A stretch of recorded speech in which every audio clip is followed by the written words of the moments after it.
Halo teman-teman, kembali lagi bersama Vibes Movie. Pada episode kali ini, saya akan menceritakan film drama yang berasal dari Korea. Film ini berjudul Squid Game yang rilis pada 17 September 2021. Film yang disutradarai oleh Bang Dong-hyuk, yang dibintangi oleh Lee Jung Jae, Jung Ho Yoon, dan nama-nama besar lainnya. Film yang menceritakan tentang bertahan hidup untuk mendapatkan hadiah uang sebesar 45,6 miliar won. Tak usah bertele-tele lagi, langsung saja kita masuk ke dalam alur cerita. Slebeu.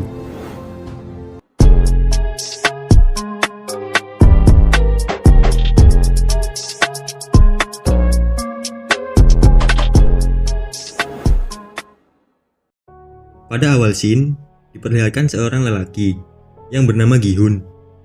Dia tinggal berdua dengan neneknya. Gi-hun adalah seorang duda yang ditinggal menikah oleh istrinya karena tidak bisa mencukupi keluarga. Pada hari ulang tahun putrinya, Gi-hun mencuri uang ibunya untuk dilipat gandakan dalam perjudian karena ingin mengasih hadiah putrinya. Beruntung, Gi-hun menang dalam perjudian itu dan mendapatkan uang yang cukup banyak. Namun, setelah keluar dari perjudian itu, Gi-hun dan temannya dihadang oleh para rentenir karena Gi-hun mempunyai hutang. Tanpa berpikir panjang, Gi-hun langsung berlari dari rentenir itu. Namun, rentenir terlalu banyak. Akhirnya, Gi-hun tertangkap. Karena Gi-hun habis memenangkan perjudian, dia mau membayar setengah hutang kepada rentenir itu. Saat mau mengambil uang di saku jaketnya, uangnya tidak ada. Ternyata, pada saat dikejar-kejar oleh rentenir, Gi-hun menabrak seorang perempuan. Dan uang tersebut diambil oleh perempuan itu. Terpaksa, dia harus menandatangani surat perjanjian. Bila tidak bisa melunasi hutang dalam waktu dekat, Gi-hun akan kehilangan organ tubuhnya. Pada suatu malam, Gi-hun duduk dan merenung di sebuah stasiun. Tiba-tiba, seorang pria datang membawa koper. Pria tersebut menawari sebuah game yang berhadiah sangat banyak. Pada awalnya, Gi-hun masih ragu-ragu untuk menerima tawaran pria itu. Tapi, dengan kehidupannya yang seperti ini, Gi-hun menerimanya. Singkat cerita, Gi-hun dijemput sebuah mobil dan di dalamnya terdapat pemain lainnya. Pada saat mobil mau berangkat, Gi-hun dibius untuk menjaga kerahasiaan tempat permainan tersebut. Terdapat 456 pemain yang terkumpul di ruangan. Mainan ini dikelola oleh seorang bertopeng, sebut saja Frostman, dan memiliki anak buah bertopeng yang memakai pakaian serba merah. Para pengelola game sangat merahasiakan identitas mereka. Di sana, Gi-hun bertemu dengan peserta lainnya, seperti Sang-woo, teman masa kecil Gi-hun, seorang pekerja dari India bernama Ali, kakek hijau yang bernama Ilnam, seorang gangster bernama Deoksu, seorang wanita bernama Maerong, dan gadis yang mencuri uang Gi-hun yang bernama Sae-byok. Sontak, pada saat melihat Sae-byok, Gi-hun langsung marah-marah. Tapi, tiba-tiba panitia datang untuk mengasih tahu peraturan permainan kepada para pemain. Dan terdapat 6 permainan untuk dilalui para pemain. Sebelum memulai game pertama, semua pemain harus menandatangani surat perjanjian. Surat perjanjian tersebut berisi 1. Pemain tidak boleh berhenti di tengah permainan. 2. Pemain yang menolak bermain akan dieliminasi. 3. Permainan bisa dihentikan jika mayoritas pemain menyetujui. Singkat cerita, dimulailah game pertama. Permainan pertama dinamai lampu merah, lampu hijau. Terdapat robot besar di ujung ruangan. Robot akan mengatakan lampu merah, lampu hijau. Jika robot mengatakan lampu merah, pemain harus berhenti dan tidak boleh bergerak. Jika robot mendeteksi pergerakan pemain pada saat lampu merah, pemain akan tereliminasi. Sebaliknya, jika lampu hijau, pemain harus berlari untuk melewati garis supaya bisa berhasil pada game pertama. Tetapi, para pemain diberi waktu yang sangat singkat untuk menyelesaikan game ini. Di tengah-tengah permainan, ada pemain yang tereliminasi dan tertembak. Sontak, para pemain lainnya panik dan malah berlari ketakutan. Karena mereka berlarian, mereka ditempa dan mati sia-sia. Tinggal Gi-hun dan para pemain lain yang tersisa. Mereka melanjutkan permainan dengan hati-hati. Mereka yang sudah melewati garis finish sebelum waktu habis akan dinyatakan lolos.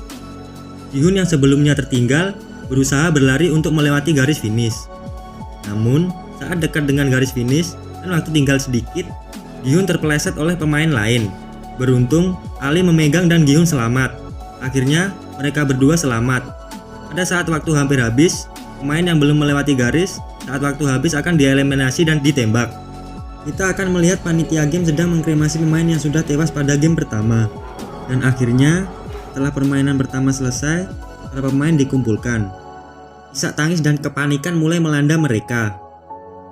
Dan mereka memprotes agar menghentikan permainan.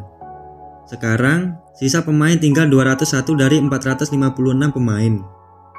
Tapi, panitia menjelaskan bahwa sudah ada kontrak di antara mereka.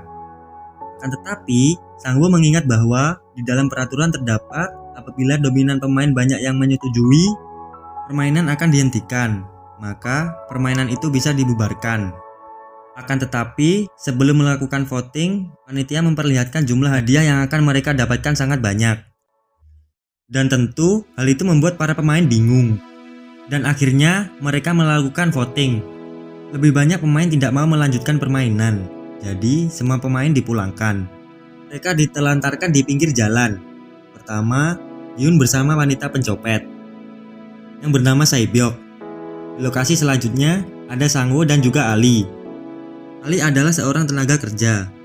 Mereka mengobrol banyak. Saat mau pulang, Sangwoo merasa iba kepada Ali. Ali tak punya uang sama sekali. Awalnya ingin jalan kaki, tapi Sangwoo memberikan uang untuk ongkos.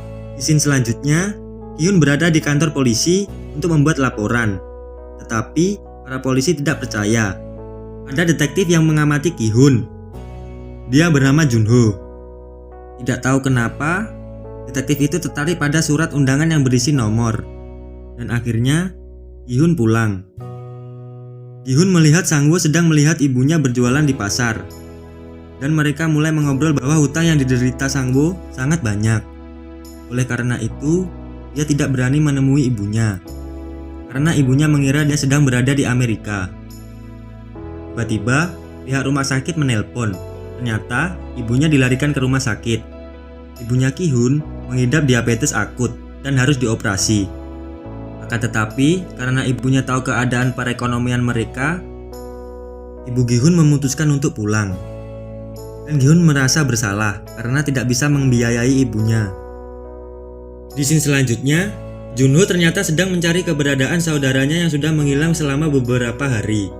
Akhirnya, dia pergi ke rumah saudaranya yang hilang dan menemukan surat undangan yang berisi nomor, sama seperti yang dia lihat di kantor polisi tadi. Junho kemudian mencari keberadaan Gi-hun. Di scene selanjutnya, ada Sae-byok yang menjenguk adiknya, kemudian berpindah ke Ali. Dia berusaha meminta gaji yang tak kunjung dibayar selama 6 bulan. Sampai Ali memanas dan terjadi perkelahian dengan bosnya, dan tangan bosnya sampai terluka. Tiba-tiba, Ali mengambil uang bosnya dan membawa lari uang tersebut. Uang yang didapat tadi diberikan kepada istri dan anaknya untuk ongkos pulang ke negaranya. Selanjutnya, kita melihat ibu Sangwoo sedang menerima telepon dari Sangwoo. Tetapi, tak berselang lama, ada polisi yang mencari Sangwoo karena Sangwoo mempunyai banyak hutang. Sangwoo yang sudah pasrah dan hendak bunuh diri, tetapi tiba-tiba ada yang mengetuk pintu dan ada orang yang mengasih kartu undangan lagi. Gi-hun yang sedang bersama temannya mau meminjam uang, tetapi temannya sudah tidak percaya. Tidak sengaja, Gi-hun bertemu kakek yang juga bermain di permainan kemarin. Scene berpindah ke Deok-su yang tengah ditagih oleh gangster dan harus membunuh salah satu dari mereka. Saking pasrahnya, Gi-hun pergi ke rumah mantan istrinya untuk meminjam uang. Akan tetapi, istrinya menolak. Tiba-tiba, suami dari mantan istrinya mengasih uang. Akan tetapi, Gi-hun tidak boleh menemui anak dan juga mantan istrinya. Di perjalanan pulang, Gi-hun bertemu detektif Jinho. Detektif Jinho itu meminta bantuan Gi-hun untuk mengikuti permainan itu lagi. Dan akhirnya, Gi-hun dijemput oleh mobil dan detektif mengikutinya dari belakang. Jinho mengikuti dan dia pun menyelinap masuk ke dalam kapal yang mengangkut para pemain itu. Dan akhirnya, dia berhasil menyamar sebagai salah satu panitia. Sebelum dia membunuh salah satu panitia dan membuang jasadnya ke laut. Akhirnya, pemain mulai diangkut dan dibawa masuk. Dan keesokan harinya, setelah sadar, Mereka mengumpulkan aliansi, begitupun juga Gi-hun yang beraliansi bersama Sang-woo, Ali, dan juga kakek Ijo. Dan Deok-su mencoba merekrut Sae-byeok dan beberapa orang lain. Dan akhirnya para pemain berkumpul dan diberi sarapan terlebih dahulu. Sembari sarapan, mereka membuat strategi. Di tempat lain, detektif yang sedang menyamar sebagai panitia diarahkan ke kamarnya. Detektif Junho ini tanpa kebingungan, tak tahu harus berbuat apa dan bingung dengan banyaknya peraturan di sana. Di tempat lain, salah satu peserta meminta izin untuk pergi ke toilet. Dengan negosiasi yang sangat lama, akhirnya dia diizinkan. Tetapi Sae-byeok juga ikut ke toilet. Di dalam toilet, wanita itu ternyata sedang merokok. Dia berhasil menyembunyikan rokok. Sedangkan Sae-byeok menyelidiki bagian atas toilet itu dan melakukan pengintaian. Mereka sepakat untuk kerja sama. Sementara itu, Junho yang berada di dalam kamar masih kebingungan. Dia mencari cara untuk mengirim pesan, tetapi dia harus sangat berhati-hati. Keesokan harinya, Sae-byeok menceritakan yang ia lihat sewaktu melakukan pengintaian kepada wanita itu, dan tanpa disadari, Sang-woo mendengarnya. Para pemain dikumpulkan dan berbaris untuk diberikan makan, sembari menyusun rencana untuk game selanjutnya. Dan akhirnya, persiapan permainan selanjutnya dimulai. Sang-woo mengejar Sae-byeok sembari mengumpulkan informasi dari Sae-byeok. Dan akhirnya, Sae-byeok memberitahu bahwa dia melihat para panitia sedang melelehkan gula. Dan Sang-woo sedang menebak permainan apa yang dimainkan selanjutnya. Akhirnya, mereka tiba di arena permainan. Sana, lihat beberapa wahana permainan anak. Mereka masih kebingungan permainan apa selanjutnya. Sedangkan Sang-woo bisa membayangkan permainan apa selanjutnya. Mereka disuruh berbaris untuk memilih salah satu tanda. Tanda yang dimaksud yaitu segitiga, lingkaran, bintang, dan payung. Mereka memutuskan memilih gambar yang berbeda. Sang-woo memilih segitiga, Ali memilih lingkaran, kakek Ijo memilih bintang, Gi-hun memilih payung. Akhirnya, waktu memilih selesai. Mereka mendapatkan gulali seperti tanda yang mereka pilih. Mereka diharuskan mengeluarkan gulali itu, tanpa harus merusak bentuk aslinya. Gi-hun tanpa panik, karena dia mendapatkan bentuk yang paling sulit. Permainan dimulai. Mereka diberi waktu 10 menit untuk mengeluarkan bentuk gulali. Para pemain mulai bekerja dan tanpa panik melihat tingkat kesulitan dan waktunya. Satu demi satu pemain mulai berguguran. Sedangkan Sang-woo dan Ali berhasil menyelesaikan permainan. Sedangkan Gi-hun tanpa kesulitan hingga akhirnya dia menemukan cara, yaitu dengan menjilat permen gulali itu. Dan tentu saja di detik-detik terakhir dia bisa menyelesaikan game itu. Dan di akhir game itu terjadi kericuhan. Seorang pemain berhasil menodongkan salah satu petugas. Pemain itu menyuruh petugas melepas topengnya, dan topengnya pun terlepas.